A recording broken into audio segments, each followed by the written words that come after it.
ఈ podcast drug మహమ్మారి నుండి దూరంగా ఉండడం కోసం సూచనలు ఇవ్వడం జరిగింది, అంతేగాని ఎవరిని ఉద్దేశించింది కాదు. అండ్ ఇప్పుడు మనం చూసుకుంటే ప్రపంచాన్ని గడగడలాడిస్తున్న ఒక సిచ్యువేషన్ డ్రగ్స్. ఈ డ్రగ్స్ అంటే అందరికీ తెలిసేది ఏంటంటే గంజాయి. గంజాయి ఒకటే డ్రగ్ కదమ్మా, నల్లమందు, గంజాయి. కానీ దీనికన్నా danger heroin, cocaine, brown sugar, రకరకాలు 18 to 20 కెమికల్స్ మిక్స్ చేసి ఈ డ్రగ్స్కి అలవాటు పడిన వాళ్ళు బిహేవియర్లో చేంజ్ వస్తుంది. మెయిన్ బ్రెయిన్లో ఉన్న ఆర్గాన్స్ అన్నీ నాశనం అయిపోతున్నాయి. అసలు ప్రపంచంలో ఎప్పుడు ఎంటర్ అయింది అనే దాని మీద నేను రీసెర్చ్ చేశాను. ఫస్ట్ ఇది క్రీస్తు పూర్వం 5000 సంవత్సరం నుంచే మొదలైంది. విద్యా సంస్థల్లో 100% విద్యా సంస్థల్లోని విద్యార్థులందరూ కూడా ఈ డ్రగ్స్కి ఎఫెక్ట్ అవుతున్నారు. సో అల్టిమేట్గా it leads to suicidal thoughts. ఈ బ్లేడ్ బ్యాచ్లు కానీ, ఈ రేపిస్టులు కానీ, ఈ మర్డర్స్లు కానీ కొన్ని వర్గాలు పెంచి పోషిస్తున్నాయి.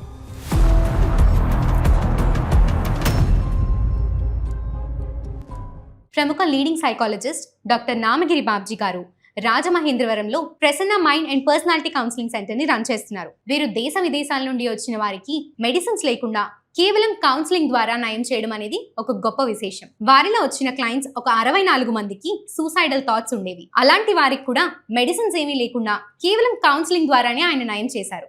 ఇక ఈయన జీవిత చరిత్రలోకి వస్తే ఈయన డిఎస్పీగా చేసి రిటైర్ అయ్యారు. Andhra university through stress management మీద ఒక డాక్టరేట్ కూడా పొందారు. ఈ రకంగా పోలీస్ ఆఫీసర్స్ లో డాక్టరేట్ పొందిన వారిలో ఆంధ్రప్రదేశ్ లో మొదటి వ్యక్తిగాను, భారతదేశంలోనే 3వ వ్యక్తిగాను రికార్డులో నిలిచారు. ఇంకా వీరి గత చరిత్రలోకి వెళ్తే 1991 అన్నవరంలో ఆయన ఎస్ఐగా పనిచేస్తున్న టైంలో 23 మంది నక్సలైట్లు వీరి కార్పై మందు పాత్రలు పేల్చి గుళ్ల వర్షాన్ని కురిపించారు. ఆ ఎన్కౌంటర్ లో పొట్టలోంచి పేగులు బయటికి రావడం, హార్ట్ లో ఒక బుల్లెట్ దిగడం లాంటివి జరిగాయి. 13 మేజర్ సర్జరీస్ అయినప్పటికీ ఇంకా 8 బుల్లెట్ పీసెస్ ఆయన బాడీలోనే ఉండిపోయాయి. ఇది వీరి రికార్డ్.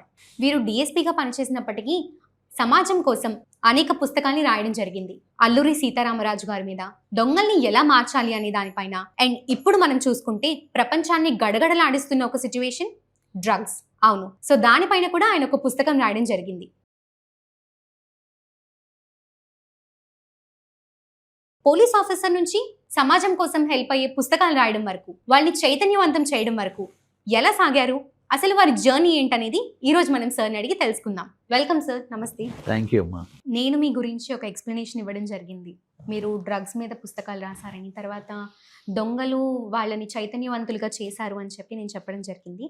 సార్, అసలు నా మెయిన్ క్వశ్చన్ ఏంటంటే డ్రగ్స్ మీద పుస్తకం రాయాలి అనే ప్రేరణ మీకు ఎలా కలిగింది సార్? అసలు నాకు ఈ డ్రగ్స్ మీద ఒక అవగాహన సమాజానికి కలిగించాలి అనేటువంటి దృక్పథం ఎందుకు కలిగింది అనేటువంటిది ఈ మధ్యకాలంలో ఒక 4-5 ఏళ్లుగా ఈ డ్రగ్ మహమ్మారి మన దేశంలో అతకుతలం చేస్తుంది. ప్రత్యేకంగా మన రాష్ట్రాన్ని కానీ మనం ఆలోచిస్తే ఆంధ్ర, తెలంగాణ రాష్ట్రాల్లో విపరీతంగా పొంగి పొరలుతుంది. దీనివల్ల యువకులందరూ సర్వనాశనం అయిపోతున్నారు. దీనికి తోడు వీళ్ళకి సరిగ్గా సపోర్ట్ ఇస్తూ పెద్దలు వీళ్ళకి సపోర్టివ్గా ఉండి ఆ డ్రగ్ని ట్రాన్స్పోర్టేషన్కి వాళ్ళు కూడా వెనకాల సపోర్ట్ చేస్తూ పిల్లలకి నాశనం అయిపోవడానికి కారకులు అయిపోతున్నారమ్మా.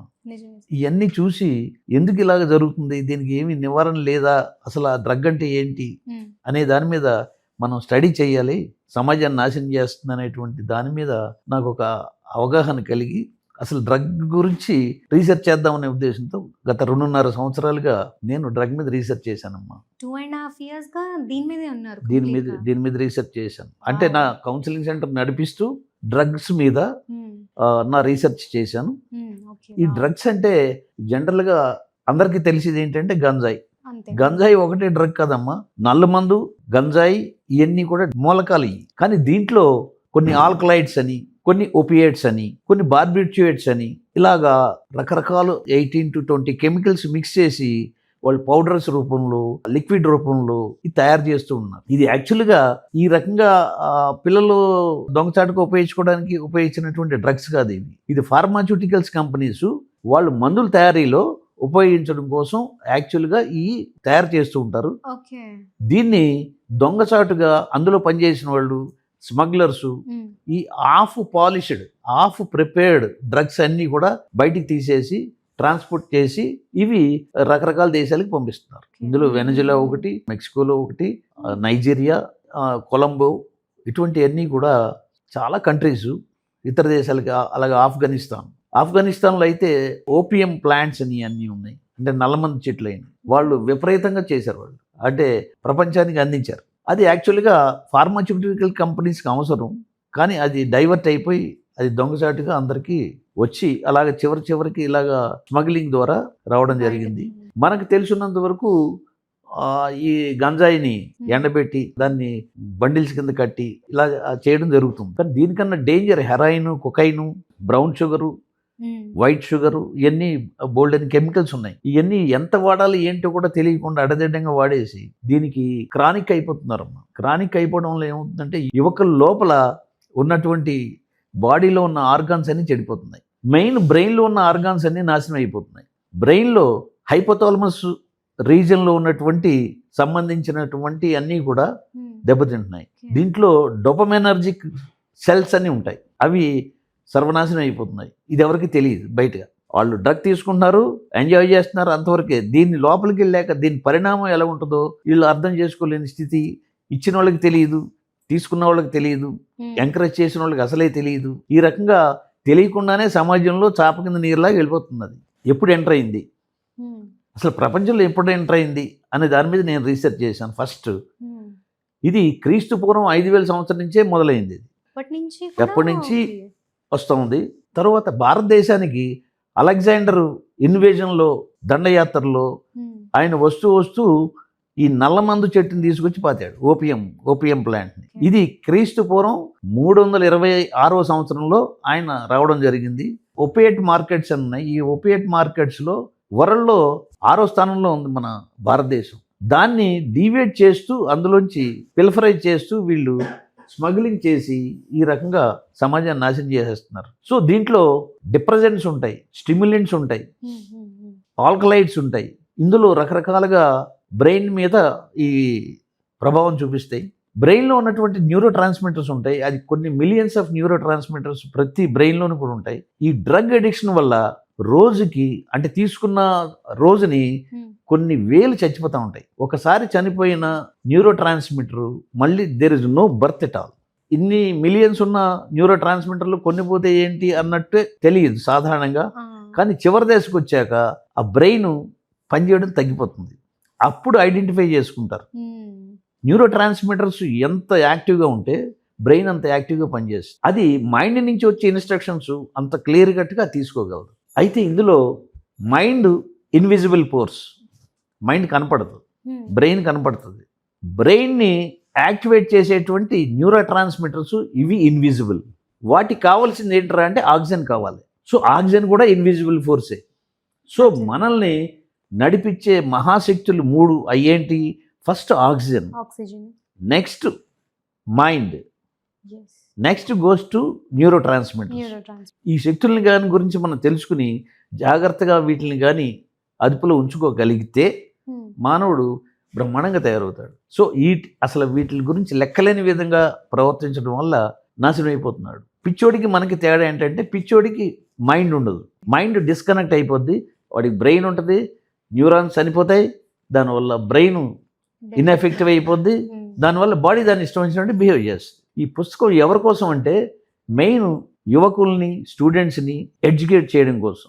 వీళ్ళని జాగ్రత్తగా చూసుకోవాల్సిన బాధ్యత తల్లిదండ్రులు కాబట్టి తల్లిదండ్రులకి ఈ పుస్తకం అందించేలాగా నా ప్రయత్నాలు జరుగుతున్నాయి. విద్యా సంస్థలన్నిటికీ కూడా ఈ డ్రగ్స్ గురించి తెలుసుకోవాలి. నేటి సమాజంలో విద్యా సంస్థల్లో 100% విద్యా సంస్థల్లోని విద్యార్థులందరూ కూడా ఈ డ్రగ్స్కి ఎఫెక్ట్ అవుతున్నారు. కానీ విద్యా సంస్థలు ఏమి దాని గురించి పట్టించుకోని విధంగా వాళ్ళకి కావాల్సిన డబ్బు, వాళ్ళకి కావాల్సిన మేనేజ్మెంట్ వరకే చూసుకుంటున్నారు. కానీ విద్యార్థులు ఎలాగ నాశనం అయిపోతున్నారు, దీన్ని ఎలాగ బాగు చేయాలి, మన పాత్ర ఏంటి అనేటువంటిది ఏ విద్యా సంస్థలు నాకు కనపడలా. నేను ఇప్పటికి చాలా యూనివర్సిటీస్, చాలా పెద్ద కాలేజీలులోనూ నా సెషన్స్ ఇచ్చాను.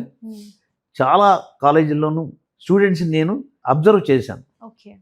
టీనేజర్స్ టెండెన్సీ ఎలాగుంటుంది, స్టూడెంట్ టెండెన్సీ ఎలాగుంటుంది, kids in the sense 7th class, 8th class, 9th class వరకు చదువుకున్న పిల్లలు టెండెన్సీ ఎలాగుంటుంది, ఇంటర్మీడియరీ స్టూడెంట్స్ వాళ్ళ టెండెన్సీ ఎలాగుంటుంది, డిగ్రీ చదువుకున్న వాళ్ళ టెండెన్సీ ఎలాగుంటుంది అనేటువంటి దాని మీద చాలా స్టడీ చేశాను. ఈ స్టడీ అంతా కూడా ఈ పుస్తకంలో పొందుపరిచారు. ఈ పోలీస్ ఏంటంటే, ఇప్పుడు అంతకుముందు నేను పోలీస్ ఆఫీసర్నే, కానీ ఇంత డెప్త్ నేను యాజ్ ఏ పోలీస్ ఆఫీసర్ ఇంత డెప్త్ స్టడీ చేయడానికి నాకు రైము ఉండేది కాదు, law and order problems. So అలాగే ఇప్పుడు కూడా మిగతా వాళ్ళు కూడా అలాగే ఉంటారు కదా. సో ఇంత స్టడీ వాళ్ళకి అప్పచెప్పాలి.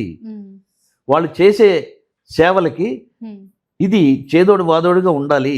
దీని తాలూకా ఇన్ఫర్మేషను, దీన్ని ఏ విధంగా పిల్లల్ని బాగు చేయాలి, ఏ విధంగా డ్రగ్ అడిక్షన్ని కంట్రోల్ చేయాలి అనే దాని మీద ఎన్ఫోర్స్మెంట్ రోల్ కూడా నేను ఇందులో పొందుపరిచాను.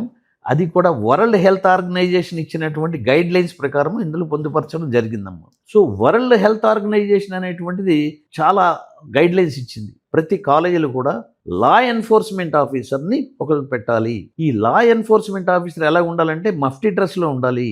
అది సీక్రెట్ ఆపరేషన్స్ చేయాలి. ఏం సీక్రెట్ ఆపరేషన్స్? స్టూడెంట్స్ ఎవరు బిహేవియర్ ఎలాగుంది, ఆడ్ బిహేవియర్ ఎలాగుంది అని సీక్రెట్గా ఇన్ఫర్మేషన్ తీస్తూ, ఒకళ్ళు కానీ డ్రగ్స్ కానీ ఎడిక్ట్ అయినటువంటి పిల్లలు ఎవరన్నా ఉన్నారా అనేటువంటిది ఐడెంటిఫై చేసి వాళ్ళ తల్లిదండ్రులకి చెప్పి జాగ్రత్తగా మౌల్డ్ చేయడానికి ట్రై చేయాలి. అయినా సరే వాళ్ళు లొంగలేని స్థితిలో ఒక మంచి సైకాలజిస్ట్కి చెప్పి వాళ్ళని కౌన్సిలింగ్ ద్వారా బయటికి లాగడానికి ప్రయత్నం చేయాలి. సో ఇవన్నీ జరగట్లా. జస్ట్ ఇన్ఫర్మేషన్ మీద కాంట్రాబ్యాండ్స్ అన్ని పట్టుకుంటున్నారు, తీసుకొస్తున్నారు, అరెస్ట్ చేస్తున్నారు. ఇది ఎక్కడి నుంచి వచ్చింది, నెక్స్ట్ స్టెప్లోకి వెళ్తున్నారు, ట్రాన్స్పోర్టర్ని పట్టుకుంటున్నారు, పెడ్లర్స్ని పట్టుకుంటున్నారు, అంతవరకు అయిపోతున్నాయి. కానీ వెళ్ళవలసింది సోర్స్ దగ్గరికి వెళ్ళాలి. ఆ సోర్స్ ఎక్కడి నుంచి వచ్చింది అనేటువంటిది వెళ్ళడానికి పోలీసుకి ఖాళీ లేదు. Law and order problems, financial problems ఇవన్నీ వస్తాయి. ఎందుకు? సపోజ్ ఒక దీనికి లింక్ నైజీరియాలో ఉందంటే నైజీరియాలో వెళ్ళిపోవాలా, వాళ్ళని అరెస్ట్ చేయాలి. బొలివియాలో ఉందనుకో బొలివియా వెళ్ళాలి. మెక్సికోలో ఉంటే మెక్సికోకి వెళ్ళాలి. ఆఫ్ఘనిస్తాన్కి వెళ్తే ఆఫ్ఘనిస్తాన్కి వెళ్ళాలి. ఎంతమంది పోలీసులు అక్కడికి వెళ్తున్నారు? నథింగ్. ఇక్కడితోనే ఆపేస్తున్నారు. సో ఇదంతా కూడా చెట్టు దాని తాలూకా కొమ్మలు కొట్టడం వరకే అవుతుంది. యాక్చువల్గా పోలీస్ పాత్ర ఏంటంటే దీన్ని రూట్ని తీయాలి, దీని రూట్ని పెకలించాలి. అంటే మనుషుల్ని మార్చాలి. మత్తు పదార్థాలను పట్టుకునే ఒకటే సరిపోదు, మనుషులు మార్చగలగాలి. మళ్ళీ దాని సైడ్ వెళ్లకుండా మనుషులు మార్చగలగాలి. దానికి మార్గాలు ఏంటి? ఒక పోలీసు చెప్తేనే మనుషులు మారరు. కన్సర్న్డ్ ట్రైన్డ్ సైకాలజిస్టుల ద్వారా వాళ్ళని మోటివేట్ సెషన్స్ ఇప్పించి చేస్తే చాలా వరకు రియలైజ్ అవుతారు. ఈ డ్రగ్ వల్ల వచ్చేటువంటి విష పరిణామాలు డ్రగ్ తీసుకున్న వాడికి తెలియటం లేదు కాబట్టే వాడు దాంతో చెలగాటం ఆడుతున్నాడు. ఈ చెలగాటం ఆడటం వల్ల సర్వనాశనం అయిపోతున్నాడు. వాడే కాదు, వాడి ఇంట్లో మనుషులు దీనికి ఎఫెక్ట్ ఇస్తున్నాయి. దీనివల్ల సమాజం సర్వనాశనం అవుతుంది. దీనివల్ల ఇంకొక ప్రధానమైన ముప్పు ఏంటంటే, ఇప్పుడు అడల్ట్స్ అనేటువంటి వాళ్ళు it is a productive age for the development of society. ఈ ప్రొడక్టివ్ ఏజ్ని సర్వనాశనం చేసేసుకుంటున్నారు. చివరికి ఎందుకు పనికిమాలిన వ్యక్తుల్లాగా సమాజంలో మిగిలిపోతున్నారు. సో ఇవన్నీ దృష్టిలో పెట్టుకుని అసలు స్టూడెంట్స్ని ఎలాగా మోటివేట్ చేయాలి, ఎలాగ కౌన్సిలింగ్ చేయాలి, తర్వాత వాళ్ళకి తెలియపరిచేలాగా ఈ డ్రగ్స్ గురించి ఎలా ప్రచారం చేయాలి అనేటువంటిది నాలో రియలైజేషన్ వచ్చి ఈ బుక్ రాయడం జరిగింది.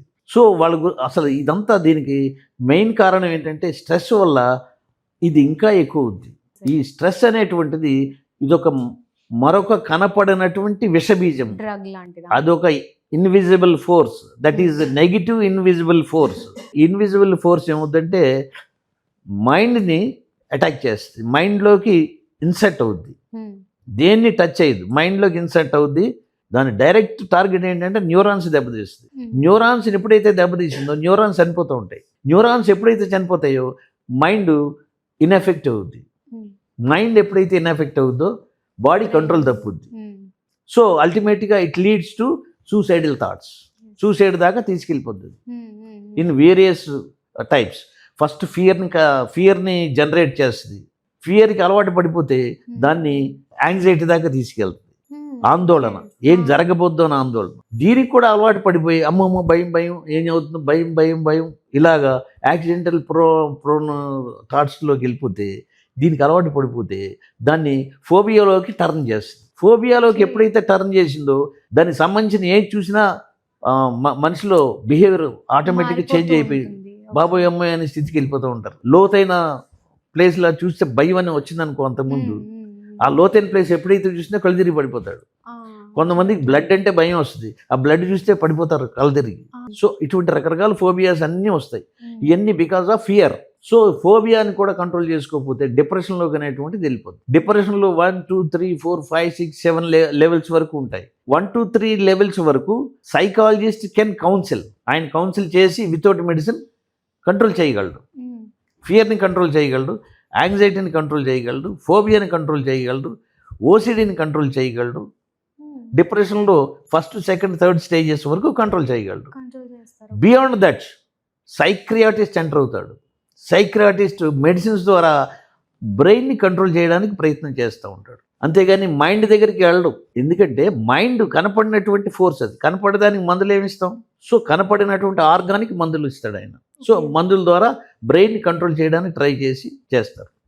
సో ఆ స్టేజ్ దాటితే సిజోఫ్రెనియా అనేటువంటి మహమ్మారి జబ్బుకి లోన్ అయిపోతే ఇంకా అది ఆ పిచ్చిలోకి దింపేస్తుంది, మ్యాడ్ అయిపోద్ది. దానికి కాన్స్టాంట్ ట్రీట్మెంట్ ఇన్పేషెంట్ కింద అవసరం. సో ఈ రకంగా స్ట్రెస్ని మన మీద రుద్దుతారు, మన కంట్రోల్ లేకపోతే. ఇక డ్రగ్స్ విషయం వస్తే, ఒకసారి డ్రగ్కి ఎడిక్ట్ అయ్యాడంటే వాడికి తిరిగి వెనక్కి రావడానికి అవకాశం 100కి 99 పాళ్ళు లేవు. ఈ క్రానిక్ అనేటువంటి జబ్బు కానీ వస్తే క్యూర్ చేయడానికి ఇంతవరకు వరల్డ్లో ఏ ట్రీట్మెంట్ లేదు. కంట్రోల్ చేయడం కోసమే, కంట్రోల్ చేయడం వరకే ట్రీట్మెంట్లు ఉన్నాయి. క్యూర్ చేయడానికి ఏ ట్రీట్మెంట్ లేదు. ఇది ఒక రిలాప్సింగ్ డిజార్డర్తో ఫార్మ్ అవుద్ది. రిలాప్సింగ్ డిజార్డర్ అంటే రికవరీ అయినటువంటి పేషెంట్స్ వాళ్ళు మెయింటైన్ అవుతుండగా మళ్ళీ రీబ్యాక్ అయ్యేటువంటి, ఈ థాట్స్ రీబ్యాక్ అయ్యేటువంటి అనర్థాలు వస్తాయి. ఏ సందర్భంలో వాళ్ళు ఇటువంటి దురలవాట్లకు అలవాటు పడ్డారో అటువంటి సందర్భాలు కానీ అటువంటి సంఘటనలు కానీ ఎదురైనప్పుడు మళ్ళీ ఈ రిలాప్స్డ్ డిజార్డర్ మళ్ళీ తలెత్తుద్ది. అంటే వాళ్ళు మళ్ళీ ఆ థాట్స్ అన్ని రీకలెక్ట్ చేసుకుని వచ్చేసి ఇంతకన్నా ఎక్కువగా మళ్ళీ డ్రగ్కి ఎడిక్ట్ అయిపోతారు. అసలు డ్రగ్ ఎలాగ తీసుకుంటారంటే ఫస్ట్ స్టేజ్లో ఒక ఫన్ కింద తీసుకుంటారు, ఒక సరదాకి తీసుకుంటారు. ఇటువంటి కోర్ గ్రూప్ పీపుల్ అందరూ చేరి ఇది తీసుకుంటే ఎలా ఉంటుందో చూద్దాం, మన సినిమాల్లో అలా తీసుకుంటున్నారు కదా, మనం అక్కడ చాలా మంది చూసాం కదా, మనం కూడా ఒకసారి ట్రై చేద్దాం అని ట్రయల్ బేసిస్ కింద తీసుకుంటారు. చాలా బాగా ఉంది అనేసి దీనికి అప్పుడప్పుడు తీసుకుందాం అనేటువంటి తలంపుతో మళ్ళీ ఈ గ్రూప్స్ అందరూ కూడా ఏకమై ఈ పియర్ గ్రూప్ అంతా కూడా వీళ్ళు తయారై ఇలా చేస్తూ ఉంటారు. దీనికి అప్పుడప్పుడల్లా ఇవాళ రేపు అవుద్ది, తర్వాత రోజే అవుద్ది, తర్వాత పూటకి అవుద్ది, తర్వాత గంటకి అవుద్ది. ఇంక ఇదే పని వాడు ఉదయాన్నే పళ్ళు తోముకోకుండా ఇదే మొదలు పెడతాడు. ఇంకా అక్కడి నుంచి బ్రెయిన్ ఎందుకు పనిచేయకుండా పోద్ది. సో ఉదయాన్నే రైము లేకుండా తీసుకోవడమే డ్రగ్ అబ్యూజ్ అంటారు. అప్పుడప్పుడు తీసుకోవడం డ్రగ్ ఎడిక్షన్ అంటారు.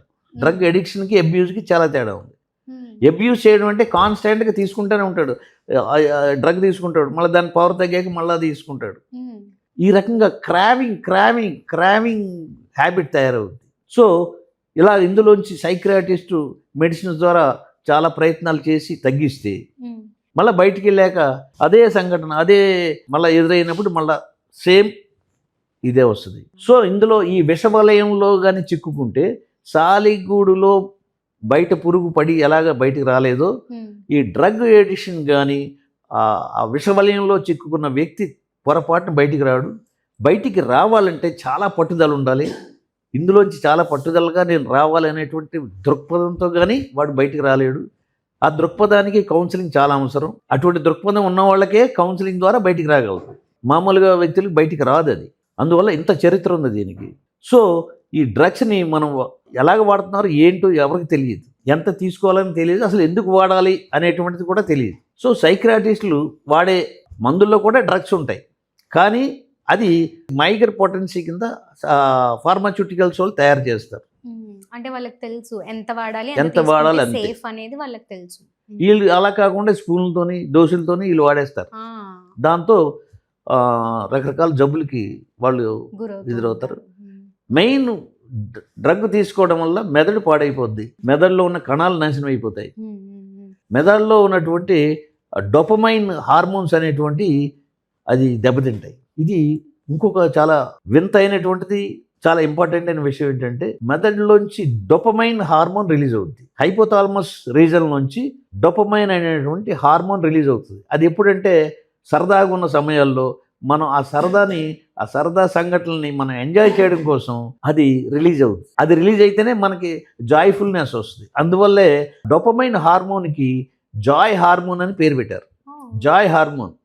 సపోజ్ ఏదో జోక్ వేశారు, మనందరం నవ్వుకుంటాం. ఆ నవ్వుకుని పక్క నవ్వుకోవడానికి ఆ హార్మోన్ రిలీజ్ అవుతుంది. లేదా ఒక జోక్ వేస్తే అలాగే ఉన్నాడు అనుకో, వాళ్ళు ఏదో తేడా ఉంది అంటే వాళ్ళలో డోపమైన్ రిలీజ్ అవ్వాలి. సో ఈ డ్రగ్ ఎడిక్ట్స్కి అలవాటు పడ్డ వాళ్ళకి డోపమైన్ దానికే కనెక్ట్ అయిపోద్ది. అంటే వాడు డ్రగ్ తీసుకుంటే డోపమైన్ రిలీజ్ అవుద్ది, మామూలు సందర్భాల్లో రిలీజ్ అవ్వడం మానేస్తుంది. సో డ్రగ్ తీసుకుంటేనే వాడు జాయ్ఫుల్గా ఉంటాడు, అనేసి జాయ్ఫుల్గా ఉంటాడు, హెలోజినేషన్స్లోకి వెళ్ళిపోతాడు, ఊహా ప్రపంచంలోకి వెళ్ళిపోయి ఆలోచించేస్తూ ఉంటాడు. ఈ డ్రగ్ తీసుకున్న వాళ్ళు కానీ డ్రగ్ తీసుకోకుండా నలుగురు మధ్యలో కూర్చుని సరదాగా ఏమన్నా సంబరాలు జరుపుకుంటే ఆడు ఎందుకు వచ్చిందిరా భగవంతుడా అని ఇలా చూసుకుంటూ కూర్చుంటాడు. వాడు ఆనందాన్ని అనుభవించలేడు, పక్కకి వెళ్ళిపోతూ ఉంటాడు.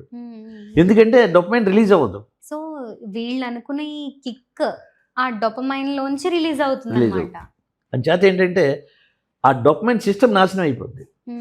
ఆ డోపమైన్ అనేటువంటిది రాను తగ్గిపోతూ ఉంటుంది. ఒక సాధారణ మనిషికి ఫన్ టైంలో కానీ ఎంజాయ్మెంట్ టైంలో కానీ డోపమైన్ మ్యాక్సిమం రిలీజ్ అవుతూ ఉంటుంది. సో దాంతో ఎంజాయ్ అవుతూ ఉంటాడు. సో అది ఎంత రిలీజ్ అవుద్దో మనం స్ట్రెస్లోంచి అంత బయటికి వెళ్ళిపోతాం. స్ట్రెస్లోంచి బయటికి కోపింగ్ మెకానిజంలో ఈ డోపమైన్ పాత్ర చాలా ముఖ్యం.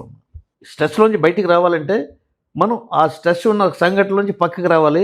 దాన్ని మ్యూజిక్ ద్వారా కానీ, ఆటలు పాటల ద్వారా కానీ, లేదా వేరే మంచి ఆలోచనలో కానీ, లేకపోతే హ్యూమరస్ సిచ్యువేషన్స్లో కానీ వెళ్ళాలంటే, హ్యూమరస్ సిచ్యువేషన్స్ని ఎంజాయ్ చేయాలంటే డోపమైన్ రిలీజ్ అవ్వాలి. ఆ డోపమైన్ రిలీజ్ అవ్వదు, ఎందువల్ల ఈ డ్రగ్స్కి ఎడిక్ట్ అయ్యాడు కాబట్టి. సో ఇవన్నీ కూడా పోలీసు వారు చెప్పడానికి ప్రయత్నం చేస్తారు. ఏది కాలేజెస్లో అవి సరిపోవు. ఎందుకంటే ఒక ట్రైన్డ్ సైకాలజిస్ట్ అయితేనే దానికి అవకాశం దొరుకుద్ది.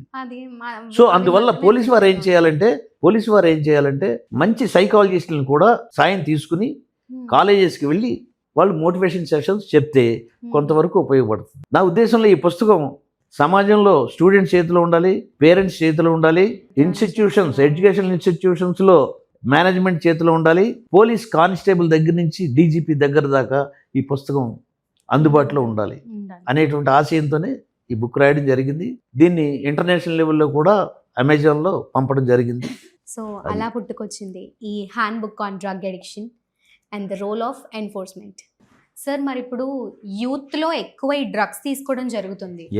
సో పేరెంట్స్ కానీ లేకపోతే మీరు అన్న లెక్చరర్స్ కానీ పోలీసులు కానీ దీన్ని ఐడెంటిఫై చేయడానికి ఇవి ఎర్లియర్ వార్నింగ్ సైన్స్ అని ఏమైనా ఉంటాయా సార్ మనకి? It is a good question. It is a preventive action. యాక్చువల్గా ముందు జాగ్రత్త చర్య. యాక్చువల్గా ఏంటంటే ఈ డ్రగ్స్కి అలవాటు పడిన వాళ్ళు బిహేవియర్లో చేంజ్ వస్తుంది, వాళ్ళ బాడీ లాంగ్వేజ్లో చేంజ్ వస్తుంది, వాడు చూసే విధానంలో చేంజ్ వస్తుంది. వాడు ఎప్పుడు మనుషుల వైపు ఎక్కువ చూడలేరు. వాళ్ళ దగ్గర ఇప్పుడు ఆల్కహాల్ తీసుకుంటే స్మెల్, సిగరెట్ తాగితే స్మెల్ ఎలాగొస్తుందో డ్రగ్ తీసుకునే వాడి దగ్గర స్మెల్ రాదు. సో అది డేంజరస్ ఇండికేషన్. సో అటువంటి వాళ్ళని పట్టుకోవడం ఏంటంటే జాగ్రత్తగా వాడి బిహేవియర్ని బట్టి తీసుకునేవాడు జనరల్గా ఎక్కువ తల ఇలా గోక్కుంటూ ఉంటాడు, ఇలా నివృతూ ఉంటాడు, ఎక్కువ దేని మీద కాన్సన్ట్రేట్ చేయకుండా అటు ఇటు చూసుకుంటా, మనుషులేపు చూసి మాట్లాడకుండా పక్కన చూసి వాడు సమాధానాలు చెప్తూ ఉంటాడు. దీనికి ఇంకోటి ఏంటంటే కొన్ని డ్రగ్స్ తీసుకోవడం వల్ల స్టూపర్ అనేటువంటిది ఒక రియాక్షన్ ఉంటుంది. అది ఏంటంటే డ్రగ్ తీసుకోక ముందు వీడు ఒకరిని కొట్టాలి, లేకపోతే ఒకరిని మర్డర్ చేయాలి, లేకపోతే ఒక అమ్మాయిని రేప్ చేయాలి అనేటువంటి ఊహతో వాడు ఆ డ్రగ్ తీసుకున్నాడు అనుకో. ఆ డ్రగ్ తీసుకున్నాక అదే మైండ్ సెట్తో ఉండి ఆ పని చేసేదాకా ఈ డ్రగ్ వదిలిపెట్టదు. ఈ బ్లేడ్ బ్యాచ్లు కానీ, ఈ రేపిస్టులు కానీ, ఈ మర్డర్స్లు కానీ వీళ్ళందరూ ఏం చేస్తారంటే తీసుకోక ముందు వీళ్ళు కొంత ఊహలతో అది తీసుకుంటారు. ఇవాళ చైన్ స్నాచింగ్ ఎలాగైనా చేసేయాలి అని బ్లేడ్ బ్యాచ్కి వాళ్ళు ఏం చేస్తారంటే ఈ మందు తీసుకుంటారు. అది డిప్రెజెంట్స్ అవని, స్టిమ్యులెంట్స్ అవని, whatever it may be, ఇలా తీసుకుని వస్తారు. వాళ్ళు ఆ పని చేసేదాకా వాళ్ళు నిద్రపోరు. ఏమ్మా అది దట్ ఈస్ అంతసేపటి వరకు వర్క్ చేస్తుంది, వర్క్ చేస్తూ ఉంటుంది. ఓకే. సో ఆ రకంగా ఉన్న వాళ్ళని ఇది తల్లిదండ్రులు వాళ్ళని అబ్జర్వ్ చేసి వాళ్ళు ఆడ వరుసలో తిరుగుతారు, పగలు పడుకుంటారు, అర్ధరాత్రి నిశాచరులా తిరుగుతూ ఉంటారు. సో ఇటువంటి గ్రడ్జి తీసుకుందాం ఉన్న వాళ్ళు కూడా ఇలా తయారవుతూ ఉంటారు. సో ఇటువంటి బ్యాచ్ల్ని కొన్ని వర్గాలు పెంచి పోషిస్తున్నాయి. అది ఏ వర్గం అనేటువంటిది నేను వివరించవలసిన పని లేదు. సమాజంలో అందరికీ తెలిసిన వర్గాలే ఈ ముఠా తత్వాలు. ఒకళ్ళ మీద ఒకళ్ళకి పగలతో ఇటువంటి డ్రగ్స్ తీసుకునే కుర్రగాళ్ళని పోషిస్తూ, ఈ బ్లేడ్ బ్యాచ్ని పోషిస్తూ, అవసరమైనప్పుడు అటాక్ ఇవ్వడం కోసం వాళ్ళని ప్రోత్సహిస్తున్నారు. సార్, మరి మీ ఒపీనియన్లో ఈ ఎడిక్షన్ నుండి బయటకు రావడానికి మోస్ట్ ఇంపార్టెంట్ థింగ్ ఏంటి సార్? ఎమోషనల్ సపోర్టా, ట్రీట్మెంటా, లేకపోతే సెల్ఫ్ డెసిషన్ తీసుకోవడమా? అమ్మా, నువ్వు అడిగిన దాంట్లోనే ఆన్సర్ ఉంది. డ్రగ్ అడిక్షన్ నుంచి బయటికి రావాలనేటువంటి పట్టుదల ఉండాలి మనిషిలో. నేను నాశనం అయిపోతున్నాను. ఇప్పుడు ఊబిలో దిగిపోయాడు వాడు. ఊబిలో దిగిపోయినాడు వాడంతటా వాడు బయటికి రాగలడా? He should take somebody's support. అది బయటికి రావాలనే దృక్పథం ఉండాలి. నేను ఇలాగ దిగిపోతున్నాను, ఏదో రోజున చచ్చిపోతాను, కాబట్టి నేను బయటికి రావాలి అనేటువంటి ఊహతో ఉండాలి వాడు. సెల్ఫ్ డెసిషన్ ఉండాలి. సో దానికి సంబంధించిన సైక్రటిస్ట్ కానీ, దానికి సంబంధిత సైకాలజిస్ట్ కానీ దగ్గరికి వెళ్ళగలగాలి. అయితే కౌన్సిలింగ్ ద్వారా, లేదంటే మెడికేషన్ ద్వారా. సో ఇందులో ఏది తేడా వచ్చినా వాడు బయట రావాలి. సో ఫస్ట్ మనకు కూడా సెల్ఫ్ రియలైజేషన్ రావాలి. సెల్ఫ్ రియలైజేషన్ రావాలి. నాశనం అయిపోతున్నాను, సెల్ఫ్ రియలైజేషన్.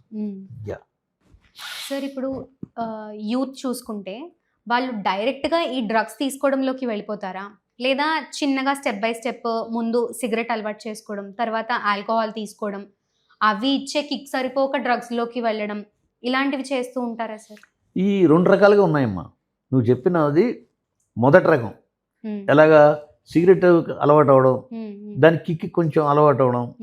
ఈ ఇవాళ ఒక సిగరెట్ కాల్చాం, సో దాని క్రావింగ్ డిజార్డర్ ఎలాగొస్తుందంటే, సిగరెట్ దగ్గర చాలా గొప్పతనం ఏంటంటే, ఇవాళ ఎన్ని గంటలకు కాల్చామో రేపు అన్ని గంటలకే మళ్ళీ అలారం కొడుతుంది సిగరెట్ తాగు అని. మళ్ళీ మందుకి అంత ఇది ఉండదు.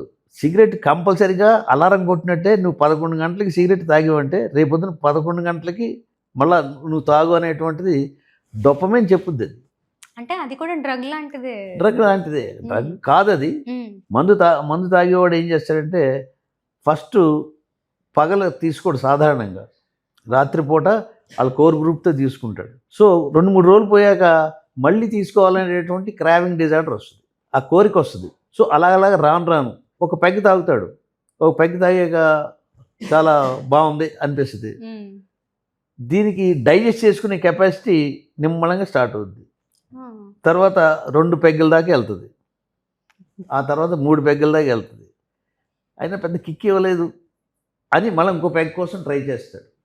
ఇది ఏంటంటే వీడి యొక్క బ్రెయిన్లో ఉండేటువంటి డొపమైన్ సిస్టమ్ అతాకుతలం అవుతూ ఉంటుంది. ఆ ప్లెజర్ రాదు, ఆనందం రాదు. అయితే ఇంకో పెగ్ వేసుకుందాం. అలాగే సిగరెట్ ఉంది, ఒక సిగరెట్ కావలేదు. చైన్ స్మోకర్స్ కూడా ఉన్నారు. ఈ సిగరెట్ కంటించుకుంటాడు. కంటిన్యూస్ చైన్ స్మోకర్స్ అంటారు వాళ్ళు. వాళ్ళు వరుసగా ఒక పెట్టిలో 10 ఉంటే ఆ 10 వరుసగా 1 by 1 అగ్గిపెడితే పని లేదు వాడికి. అలా కంటిన్యూ ఉంటాడు. సిగరెట్ల వల్ల ఏంటంటే మెయిన్ లంగ్స్ చెడిపోతాయి, తర్వాత కిడ్నీస్, తర్వాత లివర్, ఇవన్నీ చెడిపోతాయి. ఆల్కహాల్ వల్ల లంగ్ చెడిపోదు కానీ ఫస్ట్ లివర్ చెడిపోద్ది. ఇలాగా ఇది అది చెడిపోయి, తర్వాత కిడ్నీస్ చెడిపోయి, తర్వాత హార్ట్ దెబ్బతిని, తర్వాత సెంట్రల్ నర్వ్ సిస్టమ్ దెబ్బతిని, సెంట్రల్ నర్వ్ సిస్టంలో నికోటిన్ అంతా కూడా చేరి ఆర్బీసీలని పాడు చేస్తాయి, రెడ్ బ్లడ్ సెల్స్ని పాడు చేస్తాయి. దీనివల్ల హార్ట్లో ఫంక్షన్ దెబ్బతింటుంది. స్ట్రైట్గా బ్రెయిన్లోకి వెళ్ళి బ్రెయిన్లో సెల్స్లన్నీ పాడు చేస్తూ ఉంటాయి. న్యూరో ట్రాన్స్మిటర్స్ని అవి ఇన్యాక్టివ్ చేయడానికి అవకాశం ఉంటుంది. ఏది? సిగరెట్ వల్ల కానీ, ఆల్కహాల్ వల్ల కానీ. బట్ డ్రగ్ అనేటువంటిది డైరెక్ట్గా న్యూరో ట్రాన్స్మిటర్నే దెబ్బ కొడుతుంది, ఇంక దేన్ని దెబ్బ కొట్టదు. దాని ఎయిమ్ ఏంటంటే న్యూరాన్స్ని దెబ్బతీయాలని. సో ఎప్పుడైతే న్యూరాన్స్ చనిపోతున్నాయో ఉమ్, బ్రెయిన్ ఇన్యాక్టివ్ కింద తయారవుద్ది. మా వాడికి అసలు ఆ సిగరెట్ తాగుడు కానీ సిగరెట్ కానీ అలవాటు లేదు సార్, మరి ఈ డ్రగ్కి ఎలాగ అలవాటు అయ్యాడు అని కొంతమంది తల్లిదండ్రులు వస్తూ ఉంటారు నా దగ్గరికి. ఉమ్, ఉమ్, అవును. ఈ డ్రగ్కి అలవాటు అవ్వడానికి నేను ముందరే చెప్పాను, దీనికి స్మెల్ ఏమి ఉండదు.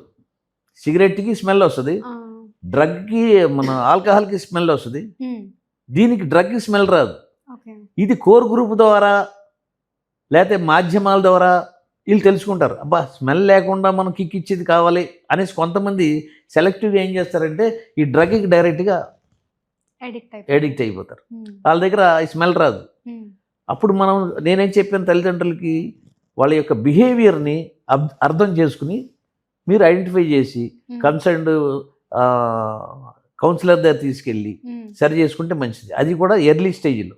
సో సార్, ఫైనల్గా మీరు ఇప్పుడున్న యూత్కి లేకపోతే ఈ డ్రగ్స్కి ఎడిక్ట్ అవుతున్న వాళ్ళందరికీ కూడా మీ సైడ్ నుంచి మీరు ఇచ్చే ఒక వన్ సింగిల్ అడ్వైజ్ ఏంటి sir? Single advice in the sense it is a very lengthy advice. Okay. నువ్వు అడిగిన దాంట్లో సింగిల్ అడ్వైజ్ అడిగావు కానీ it is a lengthy advice. It is adulthood అంటే యవ్వన దశ. ఈ ప్రొడక్టివ్ ఏజ్ని వీళ్ళు సర్వనాశనం చేస్తే సమాజానికి పునాదులు కదిలిపోతాయి. పునాదుల్లో రాళ్ళు గట్టిగా ఉంటేనే నువ్వు ఎన్ని అంతస్తులు వేసినా సరే ఆ బిల్డింగ్ నిలుస్తుంది. పునాదుల్లో దూదు పెట్టేసి పైన బిల్డింగ్ కడితే ఎలా ఉంటుంది, దెబ్బ కూలిపోద్ది. ఇది కూడా అంతే. సో ఈ ప్రొడక్టివ్ ఏజ్ని నాశనం చేసుకోవద్దు పిల్లలారా, అది నేను చెప్పేది. ఇది నా యొక్క సజెషన్ ఏది పిల్లలకి. Very nice sir, thank you very much. Thank you అమ్మా.